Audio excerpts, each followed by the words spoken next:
Screen پہ دیکھے جانے والے یہ مناظر یقیناً آنکھوں میں ایک چمک لاتے ہیں اور امید کی کرن جگاتے ہیں. وہ لوگ جو پاکستان کے امیج کو خراب کرنے کی کوشش کرتے ہیں انہیں دیکھ لینا چاہیے. اور وہ نسل جو آج نسل ہمیں یہ کہتی ہے, ہمیں زبان زد عام کچھ عرصے پہلے تک سوشل میڈیا میں نظر آیا کہ شاید پاکستان کمزور ہو رہا ہے.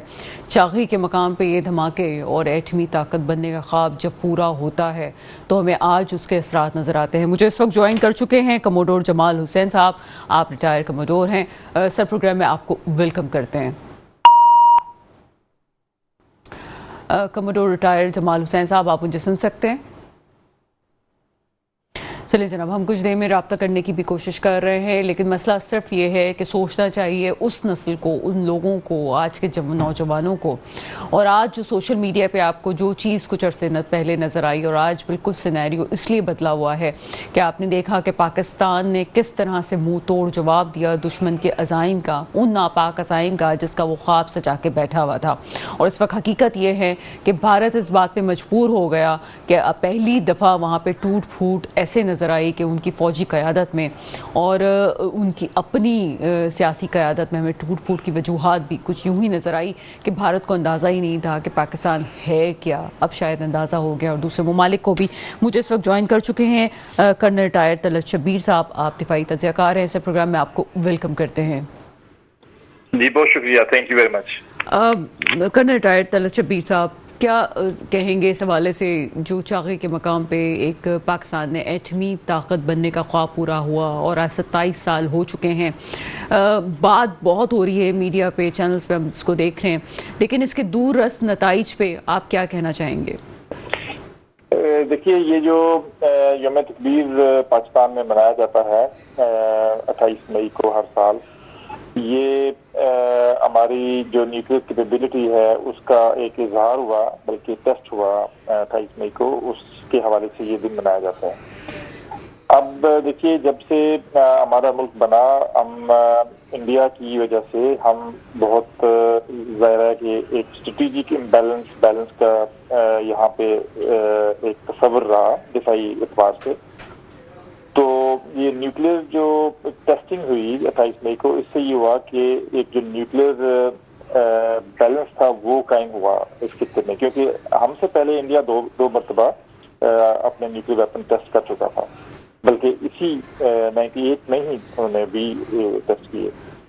تو ایک تو یہ ہے کہ بہت خوشائند, اور یہ واحد پروگرام تھا میرے خیال میں پاکستان کی تاریخ میں جس میں تمام سیاسی قائدین جو وقتاً فوقتاً آتے رہے, تمام ملٹری جو لیڈرشپ تھی وہ, اور تمام لوگ اس پروگرام پہ ایک پیج پہ رہے ہماری 70 سالہ تاریخ.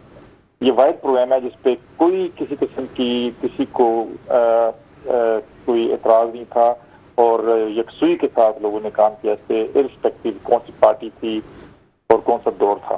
تو میرے خیال میں یہ جو نیوکلیئر کیپیبلٹی ہم نے حاصل کی, یہ پوری قوم کی امنگوں کی ترجمانی ہوئی ایک لحاظ سے, اور ڈیفینیٹلی شاید دنیا کو بھی اندازہ ہوا کہ یہ ہماری ایسی ضرورت ہے جس کے بعد ایک اسٹریٹجک بیلنس قائم ہوا. آپ دیکھیے کہ اگر آپ سارے واقعات کو دیکھیں, ایون ابھی جو حال ہی میں انڈیا کے ساتھ جو ہمارا ایک ٹاکرا ہوا, اس میں بھی یہ ثابت ہوا کہ ہم جو ہماری نیوکلیئر ڈیٹرنس ہے اس کی وجہ سے بہت ساری ایسکلیشن سے ہم بچتے ہیں. انہیں پتہ ہے کہ پاکستان کے پاس چونکہ نیوکلیئر ویپن ہے تو اس لیے ان کو اس طرح ٹریٹ نہیں کیا جا سکتا جس طرح باقی ملکوں کو کیا جا سکتا ہے. تو ہم نے نہ صرف کنونشنل میدان میں اچھا کام کیا, بلکہ اس نیوکلیئر میدان میں بھی انڈیا کو ہم مار دینے کی پوزیشن میں ہوئے. اور اس جنگ میں جو حال ہی میں جنگ ہوئی انڈیا کے ساتھ, اس میں تو یہ طے ہو گیا کہ اسٹریٹجک بیلنس, بلکہ اس وقت اگر ہم یہ کہیں کہ جو فضائیں ہیں اس خطے میں, ریجن میں, اس میں پاکستان ایئر فورس اور پاکستان کی آرم فورسز کا غلبہ ہے. اچھا طلعت شبیر صاحب, کیا سمجھتے ہیں آپ کہ اگر ہم تمام چیزوں کو دیکھیں, اور آپ کی یقیناً معاملات پہ نظر بھی ہے بہت گہری, اب جو اچانک ہم 28 مئی مناتے ہیں، بعض اوقات جو کچھ عرصے پہلے ہم اندرونی طور پہ پاکستان میں اختلافات دیکھ رہے تھے وہ، اور آج ہم سینیریو دیکھیں تو ایک نوجوان سوچتا ہے کہ 28 مئی ہے کیا. تو کیا اس حوالے سے آپ کہیں گے کہ یہ جو ابھی سینیریو بنا جنگ کا، نوجوان نسل کو خاص طور پہ کیا پیغام دینا چاہیں گے کہ پاکستان کا یکجہتی کی طرف اس وقت ہم نے جب دیکھا، جب یہ دھماکے ہوئے، چاہے وہ اسٹیبلشمنٹ ہماری اس وقت کی ہو، چاہے وہ سیاسی قیادت ہو، چاہے اپوزیشن ہو، تمام لوگ یکجا تھے، یہ کس طرح سے آج میسج دیتا ہے ان تمام چیزوں کا؟ دیکھیے، جیسے میں نے پہلے عرض کیا کہ نیوکلیر پروگرام پاکستان کی تاریخ کا واحد پروگرام تھا جس پہ تمام سٹیک ہولڈرز جو ہے وہ یکساں طور پہ متفق تھے اور ایک پیج پہ تھے. ایسا بھی تھا کہ لائک ہم بجا طور پہ کہتے ہیں کہ ذوالفقار علی بھٹو اس پروگرام کے خالق تھے. ان کا یہ آئیڈیا تھا کہ پاکستان کے پاس نیوکلیر کیپیبلٹی ہونی چاہیے. ذوالفقار علی بھٹو کے بعد جب جنرل ضیاء الحق نے ٹیک اوور کیا تو حالانکہ وہ ایسے حالات تھے لیکن انہوں نے کنٹینیو کیا ان کا پروگرام. ایسی مثالیں تھیں. آپ دیکھیے کہ یہ ڈیفینیٹلی یہ اس کی غمازی کرتا ہے کہ ہمارے تمام لوگ، سیاسی قائدین ہوں یا رولرز ہوں یا اٹارے ہوں، وہ سارے ون پیج پہ تھے. ایک بات اس جنگ نے بھی ثابت کی کہ when it comes to India, یا جب ہمیں تھریٹ ہوگا، ملک کو ایگزسٹینشیل تھریٹ ہوگا، تو ہم اکٹھے ہیں. اس جنگ میں بھی چونکہ بہت سارے سوشل میڈیا پہ پولرائزیشن چل رہی تھی، لیکن یہ ہے کہ جو ہی جنگ کا ماحول بنا، جب انڈیا نے حملہ کیا، میرے خیال میں ان کے ذہن میں یہ تھا کہ چونکہ سوسائٹی اور سیاست جو ہے یہاں پہ منقسم ہے اس ملک میں، تو شاید اس کا ایڈوانٹیج ہو جائے گا، ایٹ لیسٹ سوشل میڈیا پہ ہو جائے گا. لیکن ایسا نہیں ہوا. تمام لوگوں نے بہت بالغ نظری کا ثبوت دیا اور سب لوگ اکٹھے ہو گئے اور ایک پورے سوشل میڈیا پہ تاثر کیا کہ when it comes to India, Pakistani قوم اکٹھی ہے. تو یہ ایک یکجہتی کا ڈیفینیٹلی ایک میسج، بہت خوبصورت میسج گیا. اور ان کو ابھی جو لوگ ہمارے دشمن ہیں ان کو پتہ چل گیا کہ بے شک بھلے ان کے آپس میں اختلافات ہوں، سیاسی ہوں یا کوئی معاملات پہ اختلافات ہوں، لیکن when it comes to India, جب ان کی سالمیت کا پرابلم ہوگا، جب ان کی سیکیورٹی کا معاملہ ہوگا، تو یہ ون پیج پہ ہیں اور یہ اکٹھے ہو جائیں گے. اچھا، ابھی اگر ہم ابھی کے سینیریو پہ بات کریں طلعت شبیر صاحب، تو کیا سمجھتے ہیں اس وقت ترکیہ، آذربائیجان اور پاکستان ایک نئے صورت میں آگے آ رہا ہے؟ ہم دیکھ رہے ہیں کہ معاملات کافی بڑھتے جا رہے ہیں. جنگ تو جو ایک ہفتے سچویشن رہی سو رہی، اور اس کے اثرات ہم نے پاکستان میں بھی دیکھے. عالمی طور پہ اب آپ پاکستان کا نیریٹو کس طرح دیکھتے ہیں کہ کس حد تک بہتر ہوا ہے؟ جو لوگ پہلے بھارت کا ساتھ دے رہے تھے اور بات کر رہے تھے، کیا وہ نیوٹرل ہو گئے ہیں، یا آپ سمجھتے ہیں کہ معاملات عالمی طور پہ کچھ بہتر ہوئے ہیں پاکستان کے لیے؟ دیکھیے، ایک جو بحثیت انٹرنیشنل ریلیشن کے طالب علم کے میں سمجھتا ہوں کہ اس جنگ کے بعد ریجنل آرڈر اور انٹرنیشنل آرڈر میں تبدیلیاں آئیں. کیسے آئیں تبدیلیاں کہ شاید جو لوگ انڈیا کے ساتھ اس لیے وہ کچھ دشمنی پالنا نہیں چاہ رہے تھے یا ہاسٹیلٹی پالنا نہیں چاہ رہے تھے اور پاکستان کی بہت سارے معاملات پہ مخالفت کر رہے تھے، وہ تھوڑے سے بھی سوچنے میں مجبور ہو گئے. پھر کچھ ممالک ہیں جو کھل کے سامنے آئے.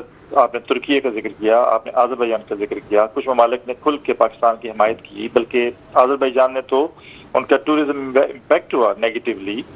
انڈیا نے کچھ ایسے معاملات کیے ان کے ساتھ کہ وہ انہوں نے پھر بھی کہا کہ جی ہم پاکستان کے ساتھ ہیں، ہم پاکستان کے ساتھ دیں گے، کیونکہ پاکستان ہمارا ساتھ دیتا رہا ہے. کیونکہ ایسا ہی سملر کائنڈ آف پرابلم ادھر بھی چل رہا تھا آرمینیا کے ساتھ ان کا، آذربائیجان کا. تو کچھ ممالک بالکل سامنے آئے. اب ایک چیز یاد رکھنے والی ہے کہ جب بھی جنگ کے اندر آپ فتوحات حاصل کرتے ہیں یا جنگ کے اندر کامیابیاں حاصل کرتے ہیں، اس کامیابی کو ڈپلومیٹک فرنٹ پہ اور سیاسی فرنٹ پہ بھی جیتنا ہوتا ہے. تو ابھی ہماری ڈپلومیسی کا امتحان ہے، ہماری پالیٹکس کا امتحان ہے، اور ابھی امتحان یہ ہے کہ ہم اس کو جو کامیابی ہم نے حاصل کی اس جنگ کے ماحول میں، انڈیا کے اوپر جو ہم نے برتری حاصل کی، ابھی اس کو کیسے ہم سفارتی میدان میں اور سیاسی میدان میں اس کے اوپر کیپٹلائز کرتے ہیں، اس کے اوپر بلڈ کرتے ہیں. تو اس وقت بڑا اچھا ہے ماحول کہ ہم انٹرنیشنل سطح پہ، کیونکہ ایک جو امپورٹنٹ بات وہ یہ ہے کہ انڈیا کی جو اس وقت تشخص ابھر رہا ہے، وہ ابھر رہا ہے کہ یہ ایک انجینئر کرتے ہیں ایک خاص واقعہ، اس کے اوپر انٹرنیشنل بیانیہ بناتے ہیں، ملکوں کو ساتھ ملاتے ہیں اور پھر فوجیں سامنے لے کے آ جاتے ہیں. اور پھر جب جنگ کا ماحول بنتا ہے پھر انٹرنیشنل پاورز کو کہتے ہیں نہیں یہ بیچ بچاؤ کریں، اور یہ جو پیٹرن ہے یہ ٹھیک نہیں ہے. آپ دیکھیں یہ 99 کے بعد سے یہ 6-7ویں دفعہ اس طرح ہو چکا ہے کہ وہ ماحول بناتے ہیں، پہلے ایک ڈرامہ سٹیج کرتے ہیں، پھر اس پہ ٹیررزم کا الزام لگاتے ہیں پاکستان پہ، پھر جنگ کا ماحول کریٹ کرتے ہیں، ہسٹیریا کریٹ کرتے ہیں، پھر اس کے اوپر عالمی طاقتوں کو ہوتا ہے جی کہ نیوکلیر فلیش پوائنٹ ہے تو بھی ختم کریں اس کو اور آپ سیز فائر کریں، which is not right pattern for Pakistan. میں تو اس کے حق میں ہوں کہ اس دفعہ برتری تھی تو ہمیں سیز فائر میں اتنی جلدی نہیں کرنی چاہیے تھی. ہمیں کچھ چیزیں ان سے انہیں کہنا چاہیے یو شوڈ بی سیریس، اور آپ بات چیت پہ آئیں. کشمیر کا مسئلہ ایک امپورٹنٹ پرابلم ہے، اس کو حل کریں، مسائل کے حل کی طرف جائیں. تو میرے خیال میں بھی انٹرنیشنل سطح پہ بھی اور ریجنل سطح پہ بھی اس جو آرڈر ہے اس میں بھی، اور انڈیا کی جو پرسیپشن ہے دنیا میں اس کے اوپر بھی میرے خیال میں لوگوں لیکن طلعت شبیر صاحب آپ بھی یہ بات سمجھتے ہیں کہ جب تک اکانومی گروتھ نہیں کرتی، چیزیں بہتر نہیں ہوتی، تو کوشچن تو یہاں پہ ایک نوجوان سوچتا ہے کہ ہم اس سفر کو ہم سمجھے کہ ہم نے کامیابی سے آگے کیا اور الحمدللہ آگے بھی ہمیں امید ہے کہ ہم اسے کامیابی سے چلتے رہیں گے دفاعی صورتحال میں. دوسرے شعبوں میں ترقی نہ کرنے کی کیا وجوہات ہیں؟ جب ہم کہتے ہیں کہ فوج کے ذریعے سے ہمیں بہت سے محاذ پہ کامیابی ملتی ہے، لیکن ساتھ ساتھ ہم اسی ڈپارٹمنٹ کو ذمہ دار ٹھہراتے ہیں ایک عام طبقہ کہ جناب سیاست میں بھی مداخلت اور تمام چیزوں میں، ہم نے دوسری چیزوں میں کیوں ترقی نہیں کی اب تک؟ دیکھیے جو سب سے امپورٹنٹ ہمارا پرابلم ہے وہ ہے ادارے، اور اداروں کا مضبوطی بہت ضروری ہے. میں بالکل اس چیز کے کا حامی ہوں کہ آپ کے سب جب ادارے بنیں گے، فار ایگزامپل میں تعلیمی اداروں کی بات کرتا ہوں، آپ کے ملک میں ترقی تعلیم سے ہوگی، علم و ہنر سے ترقی ہوگی.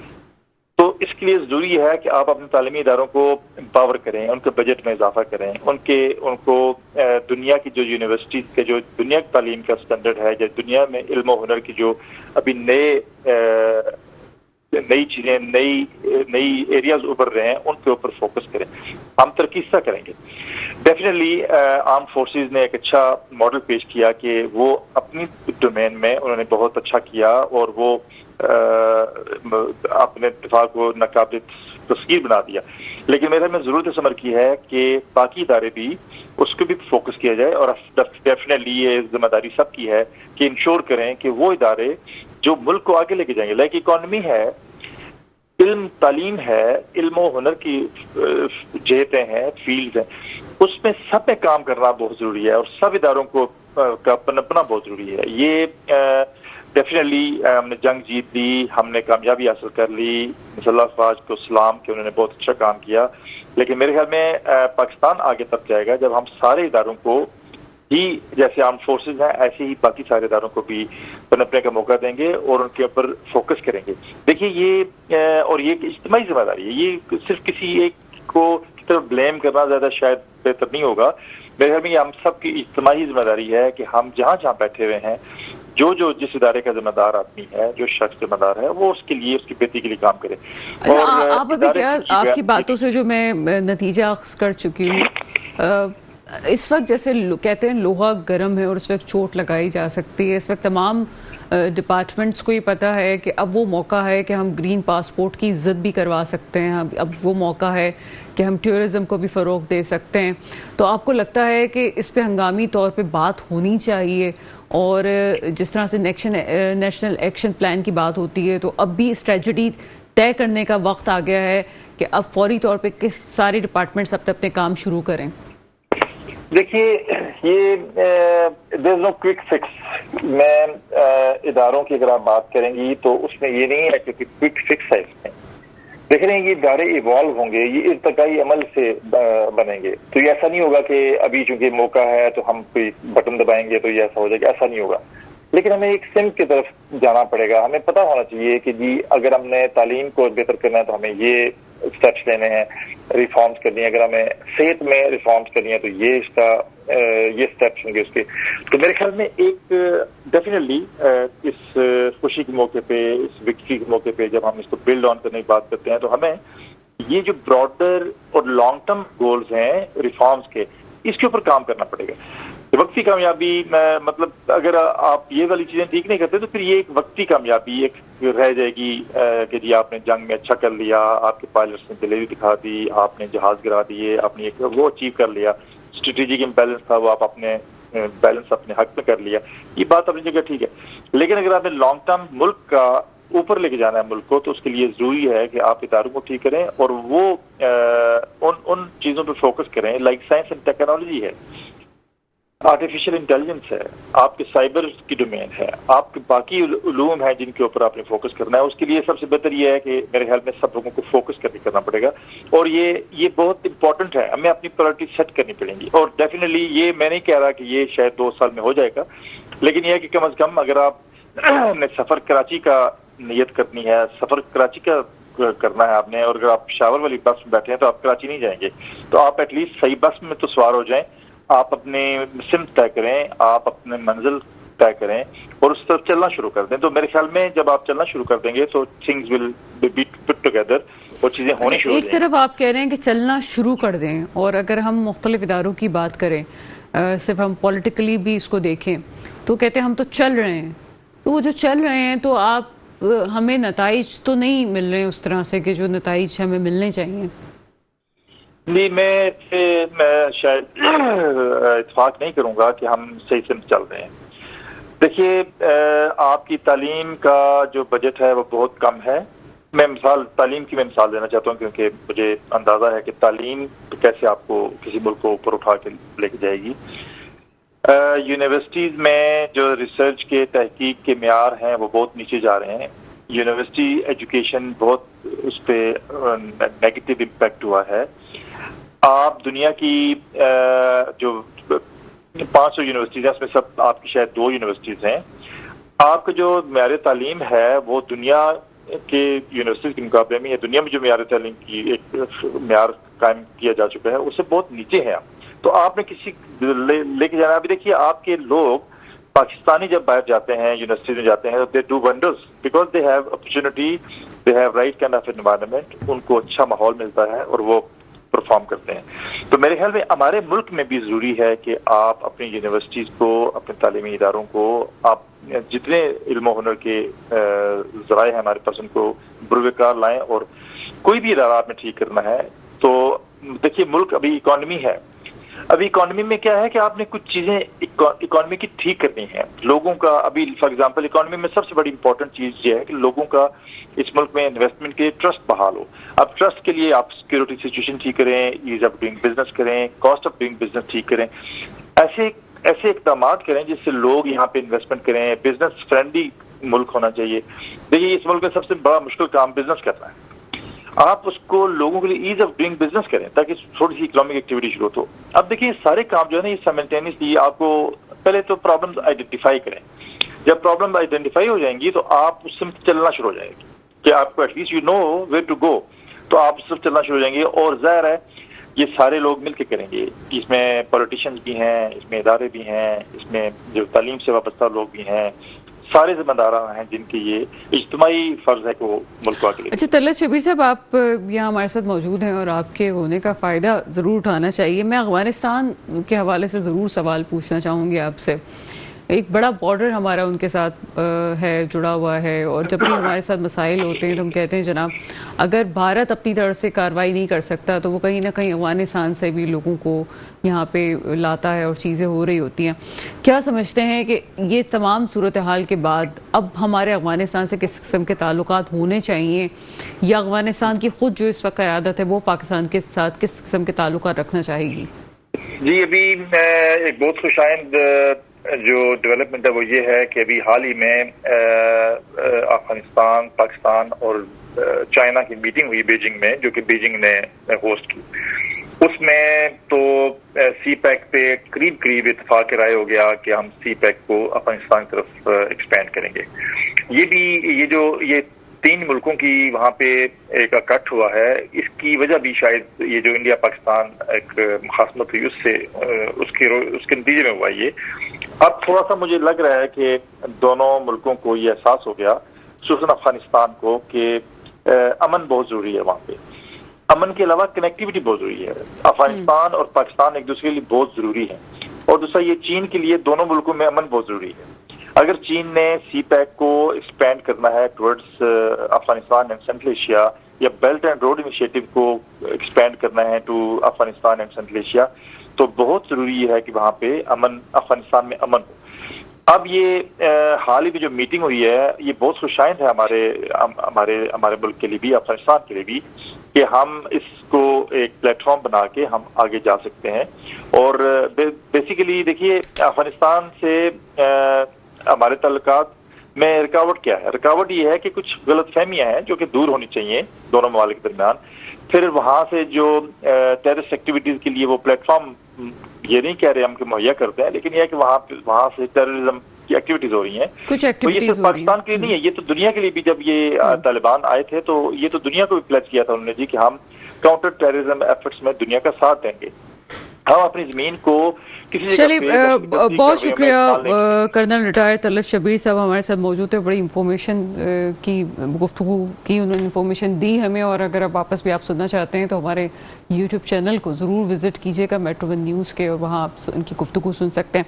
ایک بریک لیتے ہیں, بریک کے بعد ایک اور مہمان ہمارے ساتھ موجود ہوں گے جو اس کے بیک گراؤنڈ کے بارے میں بتائیں گے. ایک چھوٹا سا بریک ہے, بریک کے بعد آپ کے سامنے حاضر ہوتے ہیں. بریک کے بعد آپ کے سامنے حاضر ہیں. مجھے اس وقت جوائن کر چکے ہیں نصرت مرزا صاحب, آپ سینئر تجزیہ کار ہیں. سر پروگرام میں آپ کو ویلکم کرتے ہیں.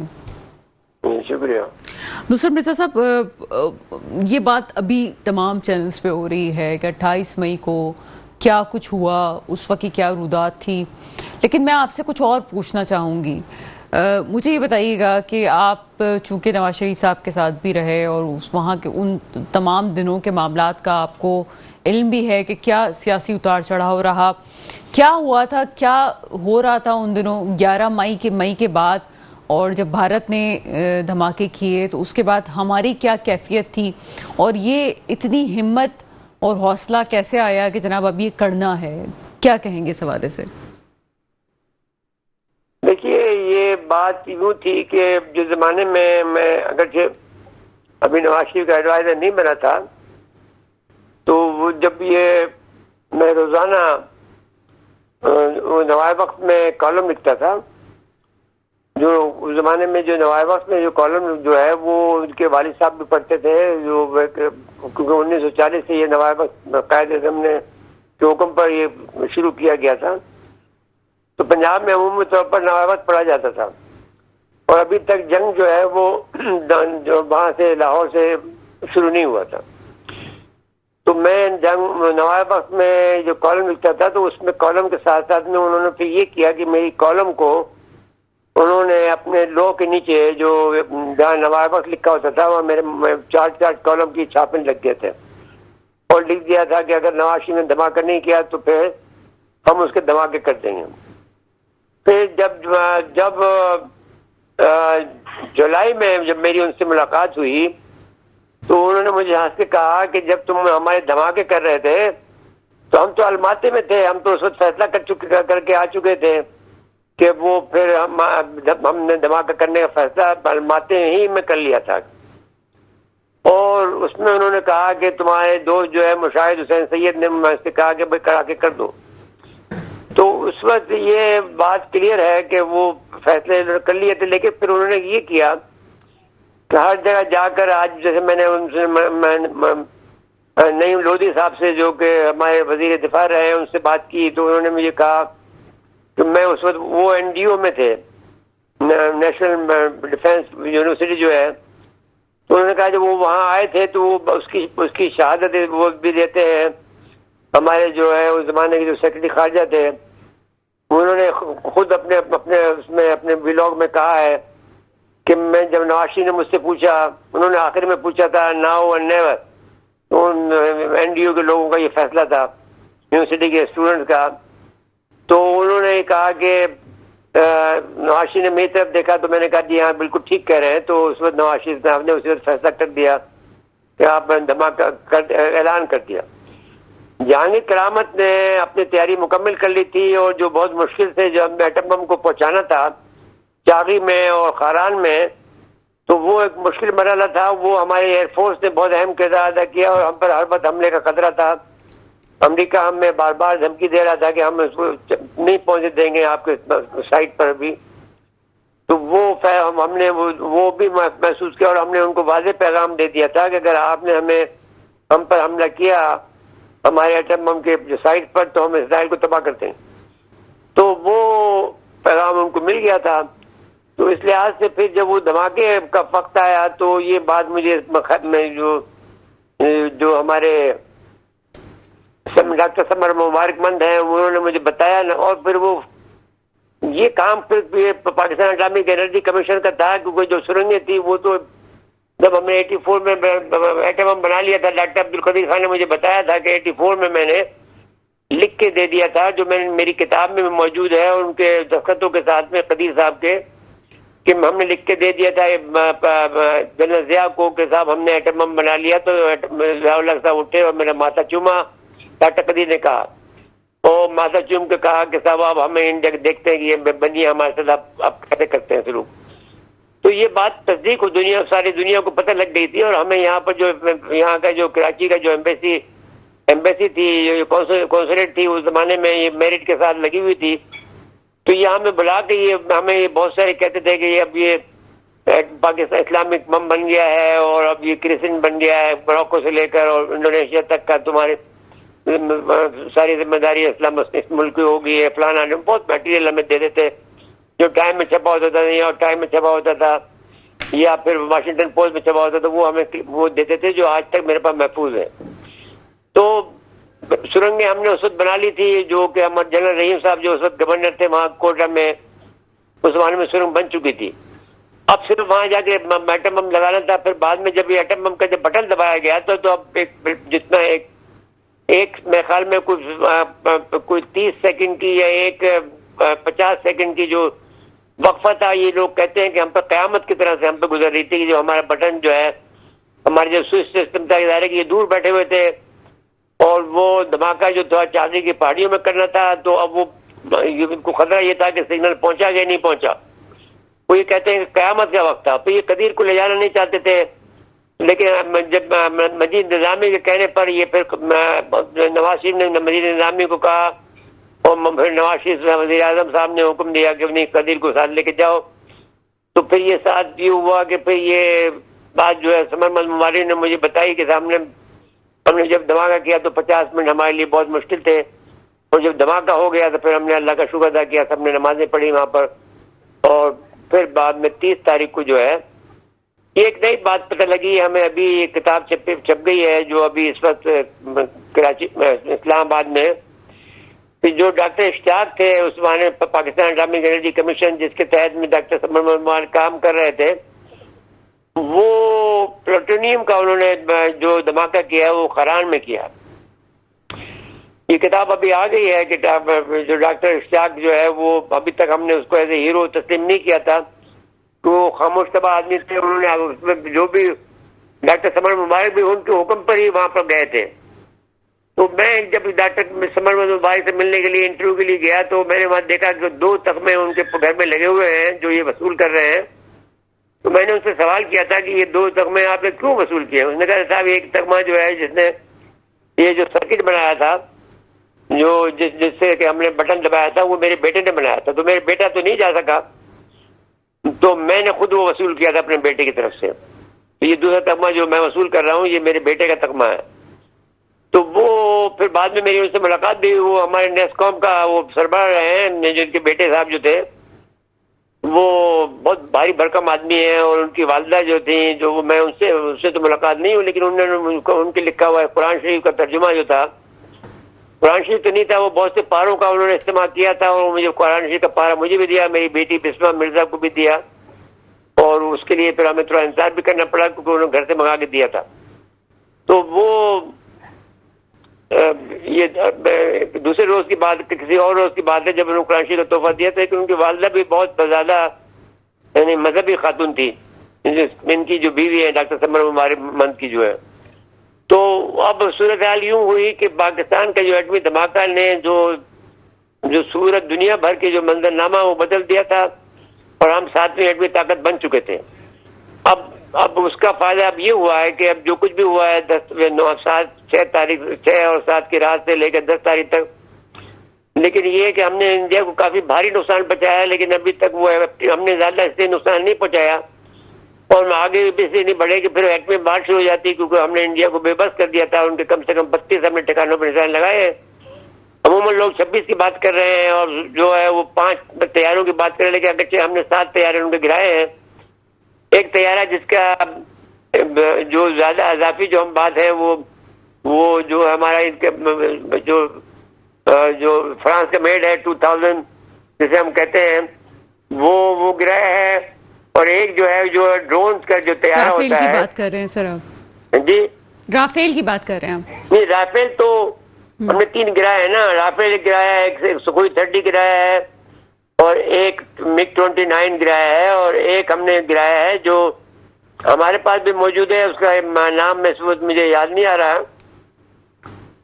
وہ 2000 اسے کہتے ہیں، اور آپ پہلا کوئی اور لفظ ہے.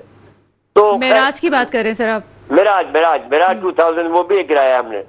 انہوں نے کیا کیا تھا کہ 4 ٹولیاں بنائی تھی، جو اگر آپ نے ان کی اورنگزیب کی جو آپ کے لیاقت آباد کے رہنے والے ہیں، جو air marshal vice air marshal, انہوں نے جو بریفنگ دی تھی وہ انہوں نے بتایا تھا کہ وہ 4 ٹولیاں دکھائی تھی کہ اس میں مختلف قسم کے راڈار اور ڈاگ فائٹ جو ہوئی ہے، وہ 90 منٹ کی جو ڈاگ فائٹ ہوئی ہے. وہ سوال پوچھا گیا کہ اتنی دیر کیوں لگائی آپ نے ڈاگ فائٹ میں؟ ڈاگ فائٹ تو منٹوں کا کام ہوتا ہے. انہوں نے کہا ہوتا یہ تھا کہ ان کے کچھ 72 طیارے تھے اور ہمارے 42 طیارے تھے. تو ہم کبھی ان کو جب لاک کرتے تھے تو ان کے راڈار پہ آ جاتا کہ ہم نے لاک کر لیا، اور وہ جب ہمیں لاک کرتے تو ہمارے راڈار پہ آ جاتا تھا. تو پھر ہمارے اور ان کے دونوں کے جو پائلٹ جو مہارت رکھتے تھے وہ پھر ہمارے لاک سے نکل جاتے تھے، تو پھر ہم فائر نہیں کرتے تھے. دوسرا مرحلہ یہ ہوتا تھا کہ جب ہم لاک کرتے ہیں تو پھر ہم اپنے چیف سے پرمیشن مانگتے ہیں کہ صاحب ہم نے لاک کر دیا، اب آپ حکم دیں کہ مارے کہ نہیں مارے. پھر چیف نے جو ہے جنرل حکم دیا کہ مجھے رافیل چاہیے. میرے مارشل بابر سندھو نے یہ کہا کہ مجھے چھوڑ دیں، آپ میں سے نہیں پوچھیں، بس مجھے رافیل چاہیے. تو یہ ایک اسٹوری بن گئی، اور انہوں نے پھر کہا کہ نہیں، مجھ سے پوچھنا ہی نہیں ہے، آپ مجھے جس وقت آپ لاک کر لو اور یقین ہو جائے کہ وہ لاک ہو گیا تو فائر کر دو، بس روکنا نہیں، مجھے رافیل چاہیے. 3 رافیل ہم نے گرا دیے، جس کی تصدیق ہو گئی ہے ساری دنیا بھر میں.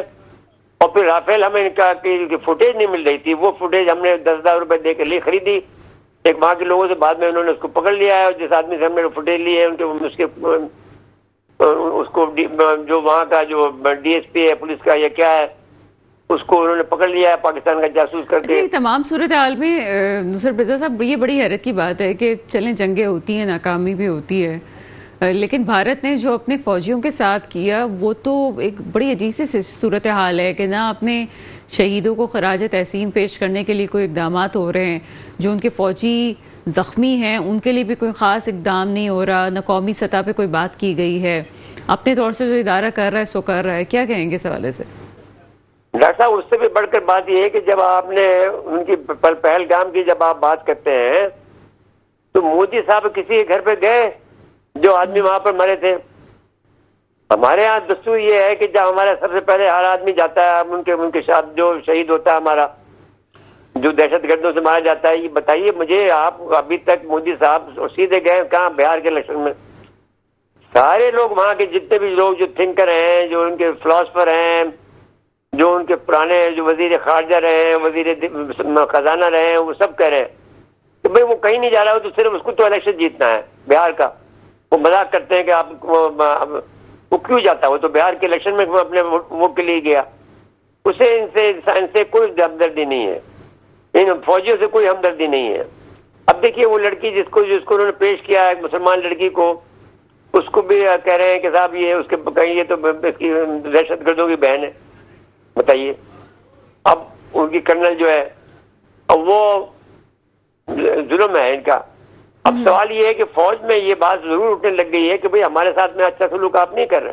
میں یہی سوال آپ سے جو ہے نا وہ نیکسٹ پوچھنے والی تھی کہ یہاں پہ فوجی قیادت کے ساتھ سیاسی قیادت کا رشتہ کچھ الگ ہے، یہاں پہ سیناریو الگ ہے، لیکن وہاں بھارت میں ہم دیکھتے تھے کہ ان کی جو پولیٹیکل لیڈرز ہیں وہ ان کی ایک بالکل الگ سیناریو پہ کام کر رہی ہیں، ان کی جو یہ طاقتیں ہیں عسکری طاقتیں وہ الگ کام کر رہی ہیں. لیکن ابھی آپ کو لگتا ہے کہ اس کے بعد کوئی کھچاؤ آیا؟ کیونکہ جو پریس کانفرنس ہم دیکھ رہے تھے اس میں ان کے چہرے پہ کھچاؤ نظر آ رہا تھا کہ ان کی پولیٹیکل قیادت نے ان کی بات نہیں سنی یا سمجھنا نہ چاہی. دیکھیے رافیل کے بارے میں سب کو معلوم ہے کہ رافیل ایک بہت پیچیدہ طیارہ ہے. ان کے وائس ایڈمرل نے یہ کہہ دیا تھا اور ریکارڈ پہ موجود ہے, یہ جنگ سے پہلے 6 تاریخ سے پہلے کہہ دیا تھا کہ ہمارے لڑکے جو ہیں, ان کے لڑکے, انڈین کے جو لڑکے ہیں, وہ رافیل کو اڑانے کی پورا ان پر کنٹرول نہیں ہے ان کے پاس. تو اب وہ جب یہ بات کہہ دی تھی تو پھر وہ بتائیے کہ وہ کس طرح سے رافیل ایک بڑا بہترین طیارہ ہے, اس میں کوئی بڑا شاندار طیارہ. اگر پاکستان کے پاس ہوتا تو پاکستان نے تو بہت حکمت عملی سے مارا نا اس کو. پاکستان کے بارے میں ایک ریسپشن پاکستان نے یہ بھی کیا کہ ان کا یہ خیال تھا کہ پاکستان کے پاس جو PL-15 ہے وہ ایکسپورٹ ورژن ہے, جو کہ اس کی جو دور دیکھنے کی صلاحیت ہے وہ 180 کلومیٹر ہے, جبکہ اصل میں وہ ہم نے میزائل لے لیا وہ 300 کلومیٹر دیکھنے والا تھا, جو کہ اوریجنل ورژن تھا. تو اب یہ ان کو یہ معلوم ہی نہیں تھا کہ ہم نے جو ان کو دھوکہ دیا, فریب دیا, وہ یہ تھا کہ 300 والا دے لیا اور ہم نے اس کو لاک کیا اور ہم نے اس کو گرا دیا 3 کو. وہ جو کہتے ہیں یہ لوگ کہ ہم 10 بھی گرا سکتے تھے, لیکن 10 گراتے تو پھر ایٹمی جنگ شروع ہو جاتی.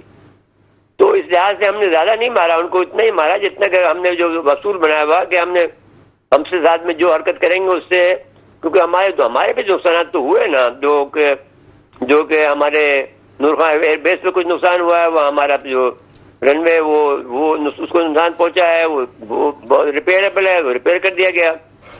ہمارے بولاری جو کراچی کوٹری کے قریب ہے, جو کراچی سے قریب ہے, لیکن کوٹری زیادہ قریب ہے, 10 کلومیٹر پہ ہے کوٹری سے. میں تو اپنے بچپن میں وہاں کھیلنے جایا کرتا تھا کرکٹ جو ہے, وہاں پر بھی ہمارا جو ایک طیارہ اور 5 ہمارے جو اسکواڈرن لیڈر عثمان سمیت شہید ہوئے ہیں وہاں پر.